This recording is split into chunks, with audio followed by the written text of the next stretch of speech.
Hello YouTube, I'm coming back to you after a little bit with a second place regional deck profile. I went to the Providence, Rhode Island Regional yesterday at the time of recording this, and I managed to place second with Tenpai Dragon. So I'll get into the list and my matchups a little bit, and so let's get into it. So starting off, 3 Pydras. It's the best normal summon, a starter. 3 Chandra. This is how you kill people during battle phase. I mean, I don't need to really explain the Tenpai engine that much. 2 Fadras. One's not enough. I've seen some people wanting to cut down to 1 of it, but you cannot afford to cut down to 1. Then we have 3 Field Spell. 3 Kaiman. And then 3 Prosperity. And then 1 Terraforming for 18 engine cards. And then now for the 22 non-engine of the deck, got 3 Fenrir. Fenrir was actually insane yesterday at the tournament. I was able to get rid of so much with this, and there were some games where I just didn't have engine, but I had Fenrir, and it was just Fenrir control, and that got me there. So Fenrir put in a lot of work. Fenrir is very, very strong. Then we have 3 Droplets. Probably the best board breaker. It's really the only one that I'm playing. The rest is all hand traps. But Droplet was pretty good too. Then we got 3 Nib. This was kind of like the most last second choice. That was either between like this or Ogre or Shifter. I ultimately decided on Nib, and Nib was actually decent. I dropped it probably 3 times in the tournament. I don't know if I continue to main deck it though going forward, because good players play around it very well. But then we have 3 Moonlit, 3 Ash, 3 Veiler, and then 3 Imperm for the remaining hand traps. I think these are all pretty standard. Moonlit is a card some people have been cutting for like Ogres, because a lot of people are playing Ogre now, and I think Ogre is good, but I wanted to maximize my value against the Snake Eye matchup because that's clearly the best deck right now, and I just felt like these are more impactful than Ogre in that matchup. So that's the main reason I chose Mourner over Ogre, and plus this doesn't conflict with Shifter when you side in Shifter. So and then last card in the main deck was Call by the Grave, because it's insane. Just lets you push your plays through, or against like Branded, you can call by and hit the Branded red target, stop you from getting Game Puppet locked, which is insane. Didn't come up for me at this tournament, but it has in other tournaments before. So that's the main deck. Clean 40 cards. I thought the main deck was pretty good overall. Extra deck, we have 2 Bident Dragon. You have to play 2 of this card. It definitely does come up. Black Rose, pretty self-explanatory. Meteor Burst Dragon. I made this card 1 time.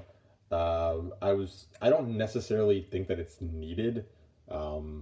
It can help in the mirror match for sure, but I'm looking into maybe changing this out for something else. I'm not entirely sure. I did make it once though, so it did come up. This Transcendent Dragon. I've seen people playing 2, but there just wasn't space for me to play the second one, really. So I'm not entirely sure if it's really needed, because the theory is if you get Unicorn ripped, you want to have this. You don't want to like have this get ripped with Unicorn. So, I mean, it never happened to me at the tournament, but one of it was fine. Then we got Trident Dragon, obviously, and the Ruddy Rose for the last 2 synchros that I played. Trident Dragon, you have to play this card for this deck, unfortunately. It's just way too impactful. It's just how you are able to get damage in when you have to like have a weirder line and you get interrupted or something during the battle phase somehow. And then Ruddy Rose, in case you can't kill them for whatever reason, it's a good fallback option to just banish the graveyards. I made this, I think, twice. So definitely not a bad card. I don't know if it's entirely necessary, but I liked playing it. I didn't play the Moonlight Dragon just because I don't have that card. To be honest, it was fine without it. There was one game I wanted it to out a Chaos Angel, but I was able to out it with SP anyways. It just took a little bit longer to win that game, but I still won. Then for links, seals, you make this like every game when you get debarriered or if you're forced to go first. Then SP Striker Dragon, Striker Dragon makes any 2 guys into an SP, which is just pretty good. I think I made that. This package came up like 3 or 4 times. It was pretty good for me. I've seen other players say that it doesn't really come up, but it definitely did for me. So I think these are pretty necessary. And then we have Hida Dark. I never made either of these cards, and then the last 3 cards were cards I was borrowing for the Link package. It was Princess, Raging Phoenix, and the Zelantis. And none of them ever came up. They were there in theory. I was happy to have access to them for this tournament just in case I needed them if I got debarriered. But most of the time when I got debarriered, I just went Seal Pass. I wasn't killing them anyways, even with the Link package, because they didn't have like a monster in their field to make that package live, or I didn't have that extra extender I needed. So that's it for the extra. Onto side. Triple Shifter. Shifter's a weird card with this deck, because while you can play it, it certainly does limit the amount of ways you can kill your opponent. And especially if you have Shifter and Prosperity, there's actually no line that I can think of that does kill with both active. So it's a little bit of a weird card in that respect, but it is still just very strong, and it's just turn ending for a lot of decks, so you kind of have to play it.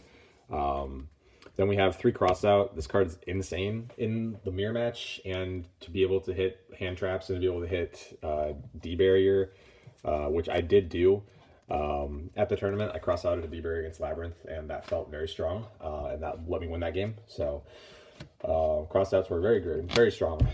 Maybe even you could consider main decking them. Some people definitely do, and it would not be a bad idea. But I just prefer to have all the extra hand traps in the main deck for the Snake Eye matchup. Then we have back row removal, double Cosmic, double Lightning Storm, and Feather Duster. Yeah, these cards were good. They served their purpose for outing back row. I don't think I drew Duster. I almost never draw this card, but I think I Lightning Stormed maybe 2 times, and then Cosmic was pretty good as well against Labyrinth. Definitely came in clutch. And I even cross-outed a Cosmic once as well. My field spell. So these cards are definitely good. I just wanted to give myself the most, or a good amount of outs to skill drain, because the Snake Eye players are all side decking skill drain, and most of them will choose to go first, even despite knowing that you're playing Tenpai. And they'll be siding in skill drains, so you just want to be prepared for that. So these usually all come in against Snake Eye, and then sometimes like Nibiru's will get sided out. Because if I've shown them in Nibiru game 1, they'll be playing around at games 2 and 3 anyways, so then there's not really like a point. Nibiru becomes weaker, so then I just take it out. But that's for back row removals, and then the last 4 cards were 1 copy of Heat Wave and 3 copies of D-Barrier. Heat Wave is a little bit of a weird card again. It's best in the mirror match. You could use it against other matchups too, but because I found most of my opponents are not making me go first, this card becomes a lot weaker. So this card really only went in my mirror matches, but D-Barrier is just much more universal and much stronger in a lot of different situations. Against Branded, Pearly, a lot of random decks that just really shuts down, like even Voiceless Voice too. I didn't play against Voiceless at this tournament, but yeah, and in the mirror match especially too, it's just game ending. Like my last round round 8 that I needed to win to top was a mirror match, and game 2 he made me go first. I went up D-Barrier, set D-Barrier pass. That's all I needed to do, and I just killed him on the crackback. So that's it for the deck. There are definitely some considerations I could have changed, but overall I think it performed very well. Obviously I got 2nd place. Got another regional box now. This is actually a back-to-back top for me. I just topped 2 weeks ago at Springfield. I got 4th with Unchained. I didn't put that deck list on my channel yet. I don't know if I will or not, because there is already a profile out there on Exodia Man's channel. So I didn't think it was necessarily needed to make my own video on that one. But Yeah, my matchups for this tournament. Round one, I played against Melodius, and I 2-0'd that matchup. I bricked really hard game one actually, but my hand traps were enough to stop him, and then I drew into a Pydra, and then I could play the game. And then game two, I think he debarriered me at some point, and then I made like Striker Dragon SP to banish his scale, the Melodious one that adds a spell, and then he had no follow up after that. And so then I just killed him on the next turn. Um, and then round two was against the Tenpai mirror match. That one I won 2-1. And that was actually one of my hardest that was one of my hardest matches of the day because that was my first time playing the mirror and I had not really like learned it that well, and so there's a lot of niche interactions I discovered during that match that was definitely helped me out later on. But I was able to take it 2-1. My opponent definitely messed up a little bit more than I did, and that's what cost him the game. Round three. Round three was Labyrinth. Yes, round three was against Labyrinth, and I 2-0'd that. That's when I crossed out of the D barrier game two of that match. That was just like pretty much game as soon as that resolved. And then round four was against Centurion. My opponent started out exactly the same time both games. He started out normal summon Primera. I Ash Blossomed it. He set two past, and I just killed him. Then game two, normal summon Primera. I Veilored it. He set two past, and I just killed him again. Basically same exact thing both games. Then round five was against Snake Eye, and I 2-0'd this one as well. My opponent got hit with Nibiru very hard both of those games. That's the one match that Nibiru definitely put in a lot of work. And yeah, round six, I played against Unchained. And that was the match where Fenrir just hard carried, where I just had no engine for like 4 turns, and Fenrir banished a lot of his resources. I got rid of his Shyama, his Aruha, his Rakea. Like, I got rid of a lot of cards with that, and that just kept me, like, that just put me very far ahead. Like, he couldn't even play through, like, the one Fenrir that I had. Plus, I had some hand traps on top of that I was drawing into. So that's basically what won me that match. It was another 2-0. And then round seven is my only loss of the day. I lost to Jose, guy who got first. And he's just on a different level, honestly. Like, he's probably the best player in the room most times he's there. He's got multiple premier event tops. And he was just a better player than me, and I deserved to lose that match. And I messed up a couple times, and he did kind of sack me a little bit with the call by the grave game 3, but he's also just the better player. He played around my Nibiru perfectly game 1. So can't really do much about it. And then round 8 was another Tenpai mirror, and I won that one 2-0 again, and I deburied him for his life game 2. And I felt a little bit bad because my opponent was a 15-year-old kid who had never like done this well at an event before. So yeah, and he was really close to getting top. If he had beaten me, he would have topped. But no, I was able to take that one pretty handily. And that was it, really. So 7-1 finish, got second place. My tiebreaker was good. And obviously I'm really happy with how I did. Back-to-back tops feels really good, especially going into nationals, because the next event I'm not playing any of the remote regionals or anything. The next event I'll be playing is nationals. So I'm thinking this is definitely a strong contender for nationals. So I might be playing this. I might not be. I don't know exactly yet. It depends on like all the new cards coming out and what rarities they are and how easy they're going to be to get.